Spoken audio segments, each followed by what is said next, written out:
Hey guys, I think that it is so fitting that for my 25th supplemental, I am doing 5 books that are, well, one of them's autobiographical, but all of them are just like regular biographies in a way.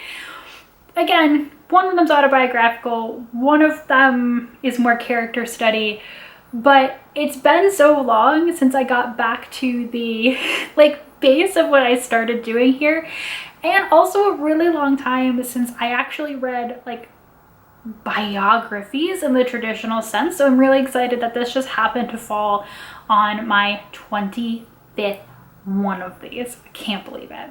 So this is also moderately like a flicks episode. When Michaela and I used to do these, I'm going to talk about the 2 slightly less traditional books first, then get into the biographies, and I'm going to end with American Prometheus, the very famous J. Robert Oppenheimer biography everybody's talking about because of the movie, and I also did see the movie, and I'm going to talk about that. So there's a lot to get to.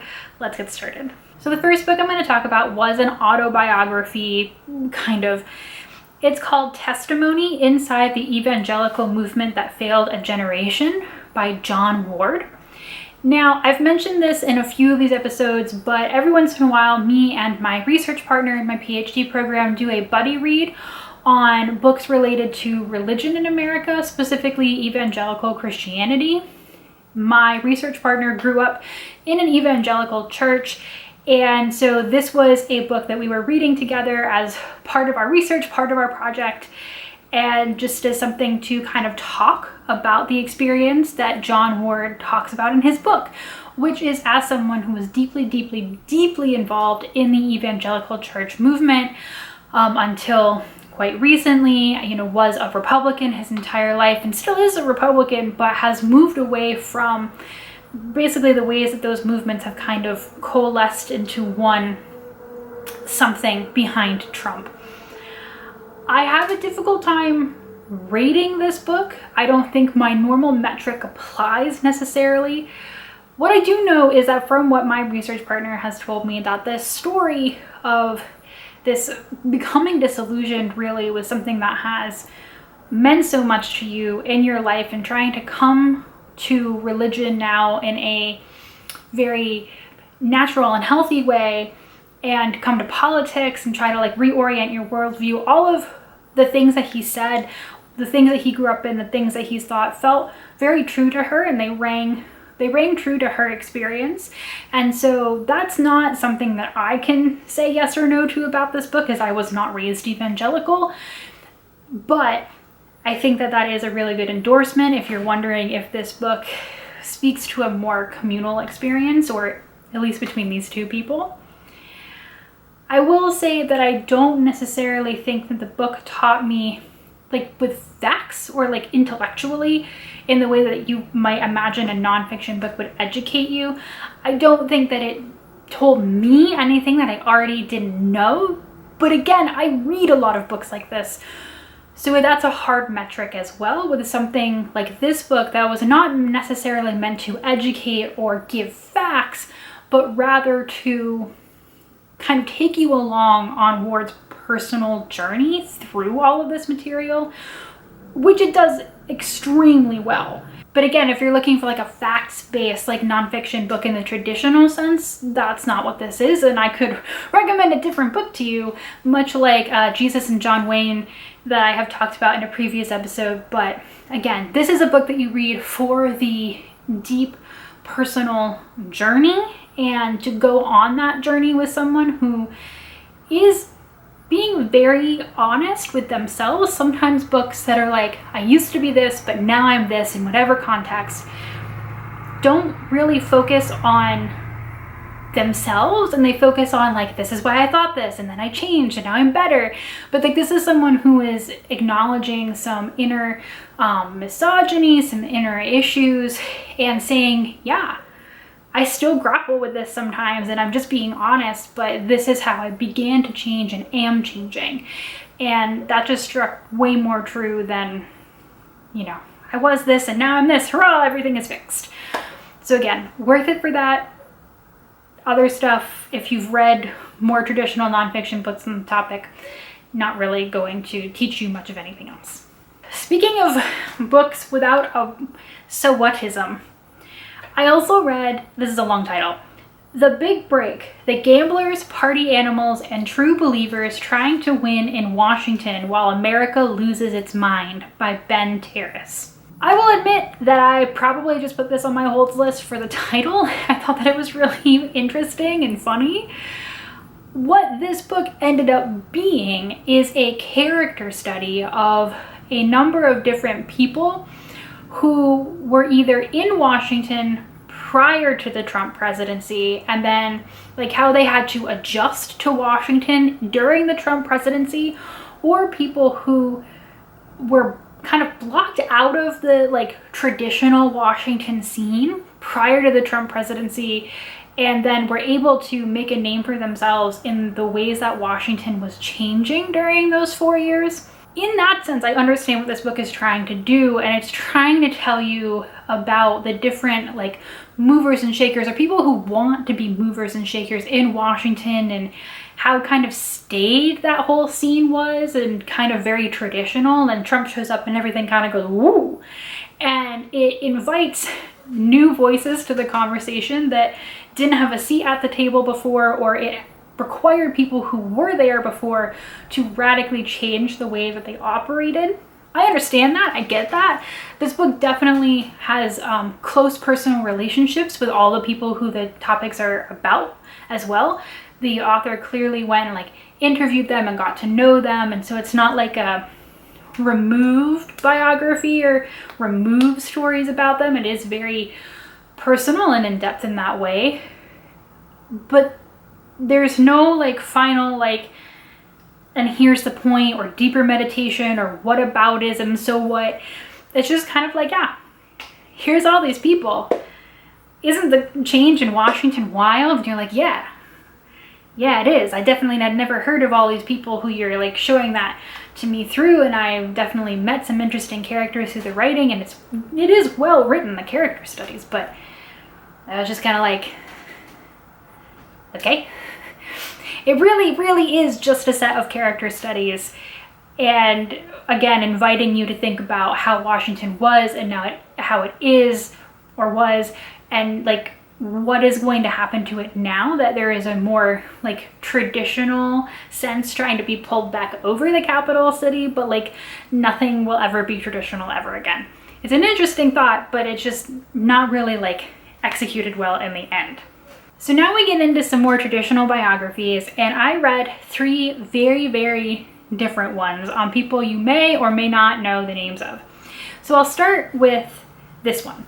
The Last Honest Man, the CIA, the FBI, the Mafia, and the Kennedys, and One Senator's Fight to Save Democracy by James Risen. His name's not anywhere in that incredibly long title, but this is a biography on Senator Frank Church.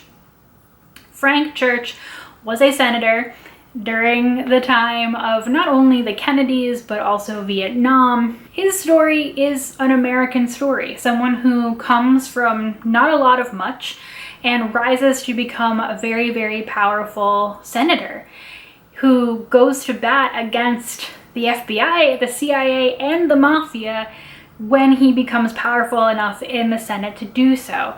It also talks about how he threads the needle of being a Democrat in a primarily Republican area, which was very interesting, and of course how he handles his personal life. So Frank Church really comes to prominence because of the Church Committee. Now, unfortunately for Frank Church, this committee happens after the Watergate hearing, so when the Church Committee starts holding its hearings kind of soon during the Ford presidency, it just isn't able to capture the imagination of the public in the same way. And also I imagine the public was just very tired after the Watergate hearings. But during the Ford presidency, Frank Church decides that he wants to take a stand against the intelligence community in America because he thinks that they are operating too much in the shadows, too much in the dark, and there are just things related to Vietnam, but also just related to J. Edgar Hoover that need to change for the benefit of all American citizens. I feel like this book, even though it is a biography, was really just trying to get to the church committee, what happened during the church committee, what Frank Church did and stood for, and what the aftermath of the committee was, because most everything else in his life really just kind of gets short shift, and it really wants to focus on this. And again, that's where that title comes from, The Last Honest Man, is Frank Church going up against the FBI and the CIA and telling them that it's time to come clean to American citizens. I don't want to say that Frank Church's story just as a person isn't interesting. Again, it's a very quintessentially American story. But I think why you might be most interested in this book is if you are interested in the idea of reform of the intelligence community. So that would include not only the FBI and the CIA at this point, but also the NSA and different things that have come out obviously since the church committees, like what they were doing during the wars in Afghanistan and Iraq and all that stuff. Because church was really taking a stand and saying that there is a line between letting the intelligence community do its thing without oversight in order to protect Americans, but we still have to be aware of a lot of this stuff. And that was a really powerful stand to take, with Hoover having run the FBI in particular with such a strong hand. And no one, even church, being willing to take him on. And so this doesn't really happen again until Hoover has died. But there is definitely a timeline in which if church and the church committee hadn't taken this stand, that there could have been even less guidelines put on our intelligence community. It also talks about the failings of the church committee, what it could have done better, what it should have done more of. That's all really, really interesting. I enjoyed it for that component. I don't know that the book ever fully... The Last Honest Man, I think, is overselling Frank Church a little bit. Again, if you really wanted me to feel that, you needed to get a little bit more personal about him. Again, it's a biography, but I feel like the stuff about Frank Church was very surface level and really focused on his political achievements and all that stuff. So I don't know that it lives up to its title, but if you're interested in intelligence reform, super interesting to know this history that I didn't know. Speaking of history I didn't know, my next one is sold as a biography, and I don't necessarily know that I would end up calling it a traditional one, but it was sold as one. It's called Lethal Tides, Mary Sears and the Marine Scientists Who Helped Win World War II by Catherine Musumeci. I may be pronouncing her last name wrong. I also talked about this book in a Reading Roundtable episode. If you're wondering, wow, this sounds familiar, I talked about it at length there as well. This is the story of Mary Sears, who was one of the first female oceanographers in America, who basically set out for herself to decide that she was going to enter this men's world of oceanography at a time when it was incredibly difficult to do this job, because at this time, and again, this is right before World War II, women weren't allowed on ships because it was considered that they were bad luck. So Mary Sears becomes a world-renowned oceanographer, even though she can't even collect her own samples. She does things with bacteria and smaller creatures like that she can't even go out and get her own samples. She has to send men out to get them and bring them back and do the analysis in the lab. But she ends up being in this catch-22 when World War II starts, which is that she's very, very, very good at her job. But the man running the institution where she is at currently doesn't really value her work there all that much. And so when the American government comes to this institute and says, hey, we need oceanographers, who will you send? He says, you can have Mary.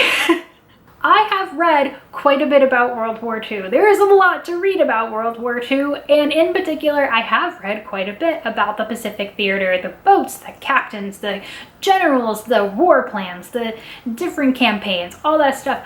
I've I'm not like, you know, an expert, but I've read quite a bit on it. And this book still just really opened my eyes to, well, there was a Pacific campaign, but how did it happen? And the immense amount of work done by Mary in her office with a staff that was almost entirely all female, because they were getting pulled in to do these office research tasks. Lots of librarians in former lives, other female scientists, people who maybe hadn't been allowed to do this kind of work because they had been working for a dude, now being asked to work under Mary and do it themselves. Making charts and like tide charts and all of these things that were absolutely critical to the campaigns in the Pacific going off, and going off without an existential loss of life. And the book makes the point, I think, quite clearly about some campaigns where they didn't have oceanographic reports or weren't able to get to them in time. And things like unknown shoals in the water that would scupper boats and caused like artillery and things like that not to be able to get to the shore. And then instead of approaching the shore in a boat or a ship or a landing craft, they were being riddled with bullets by the enemy because they were having to swim ashore, drown, all that stuff. I mean, it's incredible. And it definitely did happen in some of the landings because they didn't have this information. And it is staggering to think of the lives that were potentially saved by something like a tide report. You just don't think about it when you think about the Pacific campaign, or at least I didn't. And this book really brings you right up front to that reality. I think one of the incredible things about this story is that even the American Navy didn't realize the power that these oceanographic reports could have. And in fact, you know, this office, like prior to World War II, was like maybe 2 people. There was not a lot going on there. But after World War II, they realized that this office is so important that they give Mary Sears a civilian rank. And she leads that office with a huge staff basically until she retires. So she is the originator of this office, which still exists within the US Navy. And it's a really incredible story. Like I said, this is not a traditional biography in the sense that it does begin with the birth and life of Mary Sears and follows her through the story, but it also does introduce the life and stories of several other scientists, mostly women, but a few men, along with her on the journey, even though I would say Mary Sears is the main character. But with all that being said, it's an incredibly important story, and I learned so much. I felt like, even though it was a very like science heavy book, I'm not an oceanographer, I don't know anything about like sea science, I felt that it was all given to you in a way that was very understandable, very interesting, and again, extremely important. This is an extremely, extremely important field and how it was applied, and so important. And I just really, really enjoyed not only reading the story and learning the story, but learning all of the stuff that I didn't know. And it ends up on a positive note, which is not true of some of the other books that I read. Okay, so last but not least, we are going to talk about American Prometheus, The Triumph and Tragedy of J. Robert Oppenheimer by Kai Bird. So this is the biography that the biopic Oppenheimer is based off of, and I did watch the movie before I read the book. This was for me and another friend who's super into history. We had both watched the movie. We were really curious about the biography. And if you've seen any of my like book to documentary reviews, you know that I'm always fascinated by how a book is translated into another medium. And here's what I will say about the book and the movie. I feel like whole parts of the book were lifted right off the page and put directly into the movie.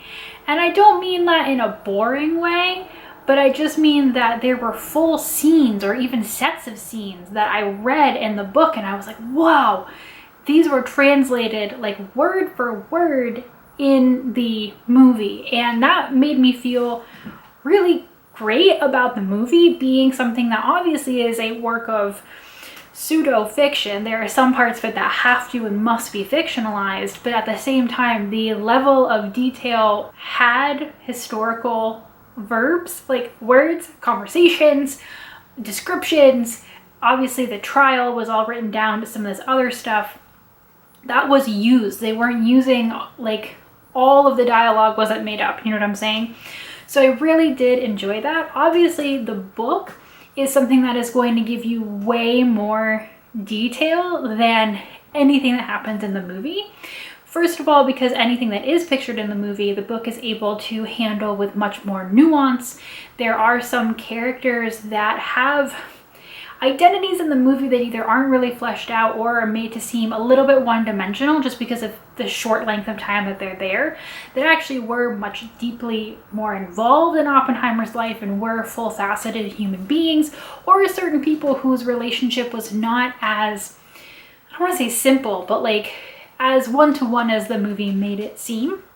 That's just obvious, I think, that would be the case between the book and the movie. I think what the movie misses is the entire section that it chooses not to show, which is what happens after Robert Oppenheimer leaves Los Alamos. And it does this a little bit when he's at the Institute and stuff like that, but he really has a very active political and social life during his time after Los Alamos, which on the one hand is very important to the way that we talk about the atomic bomb project today, and on the other hand, it almost feels like I get the subtitle Triumph and Tragedy, because the entire time my friend and I, we would read chapters and we would just be like, Robert Oppenheimer is so street smart, but so people stupid.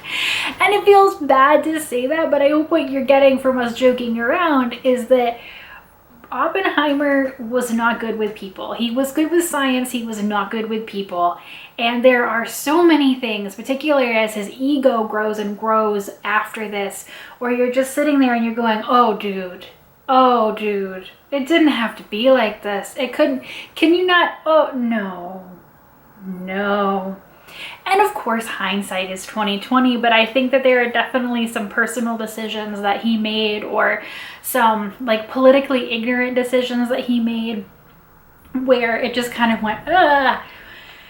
And I think in that sense, despite the fact that he did make some personal mistakes, he stayed really on this mission that he was on after he left Los Alamos, which is that, you know, he thought that more atomic bombs should not be made, that this proliferation idea was bad, and he really stuck to it, even though it really did kind of destroy his health and his life in the end. I think because of that, the movie really positions Louis Strauss as Oppenheimer's like enemy in the movie, which is really well done and obviously quite true, but I think the book also kind of shows you that it's not just Louis Strauss, and there are a lot of people that Oppenheimer unfortunately managed to offend in his journey, and how it makes more sense, I think, in that way, how Louis Strauss is able to kind of topple him in a way that the movie really isn't able to convey once you understand all of these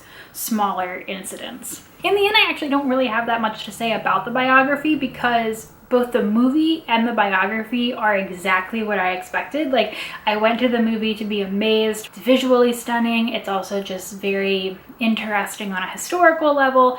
But you go into it and you watch it and you go, yeah, that's exactly what I expected. Extremely high caliber biopic. And then you read the biography and it's exactly what you expect, in the sense that it includes all of the details that were in the movie, but it provides them with greater detail and more depth, and you obviously get more information that they were not able to put in the movie. And so it makes it really hard to review, and that's why I didn't do like a book to movie review of it itself, because at the end of the day, they're just good. And it makes them obviously worthwhile reading, but it's kind of hard to say very much about them. All right, so those are 5 new books that I finished that are biographies or biography adjacent.